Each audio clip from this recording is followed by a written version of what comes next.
Gauri Suryavanshi, S मराठीमध्ये आपलं स्वागत। वळूया आजच्या बातमीकडे। सरकारी नोकऱ्या आणि शिक्षणात मराठा समाजाला दिलेल्या 10% आरक्षणावर 2 सप्टेंबर रोजीच्या अध्यादेशाद्वारे दिलेल्या आरक्षणाचा परिणाम होईल का? दोन्ही आरक्षणांची एकत्रित अंमलबजावणी केली जाऊ शकते का? नव्या अध्यादेशानंतर आधीचा आरक्षणाचा आदेश मागे घेण्याचा निर्णय राज्य सरकारने घेतलेला आहे का? असे प्रश्न उच्च न्यायालयाच्या त्रिसदस्यीय विशेष पूर्णपीठाने शनिवारी झालेल्या सुनावणीच्या वेळी उपस्थित केले। न्यायालयाच्या या विचारणेवर 2 सप्टेंबर रोजीचा अध्यादेश हा मराठवाड्यापुरता मर्यादित असून कुणबी मूळ असल्याचं सिद्ध करणाऱ्यांना त्याचा लाभ मिळेल।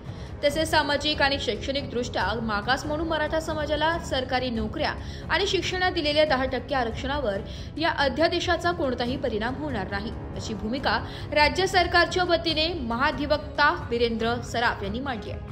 त्यावर मराठा नेते मनोज जरांगे पाटील यांनी केलेले आंदोलन हे मराठा समाजाला इतर मागास वर्गात ओबीसी आणण्यासाठी केले गेले होते। तथापि दोन्ही आरक्षण सुरू ठेवण्याचा किंवा त्यातील एक मागे घेण्याचा हेतू आहे की नाही हे सरकारने अद्याप स्पष्ट केले नसल्याकडे न्यायालयाने लक्ष वेधले। त्याचप्रमाणे एकाच वेळी 2 आरक्षणाचा लाभ देता येईल का अथवा त्याची अंमलबजावणी केली जाऊ शकते का असा प्रश्न न्यायालयाने केलाय। मराठा समाजाला सरकारी नोकऱ्या आणि शिक्षणात 10% आरक्षण देण्याच्या निर्णयाला उच्च न्यायालयात आव्हान देण्यात आले।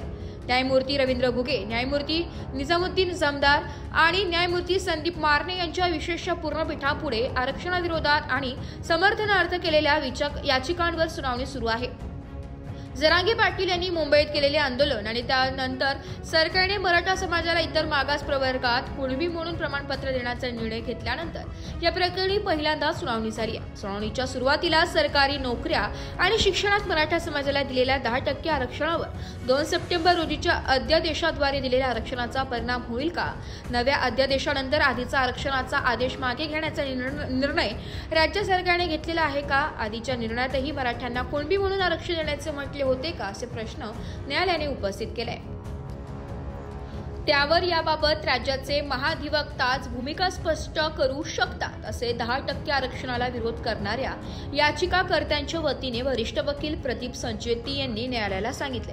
तसेच त्यांच्या मते एकाच वेळी 2 आरक्षणाचा लाभ देता येऊ शकत नसल्याचं स्पष्ट केलंय। मुख्यमंत्र्यांनी माध्यमांना दिलेल्या मुलाखतीकडेही संचेती यांनी यावेळी न्यायालयाचे लक्ष वेधून त्यात नव्या आरक्षणाअंतर्गत सरसकट आरक्षण दिले जाणार नसल्याचे वक्तव्य केल्याचं म्हटलंय।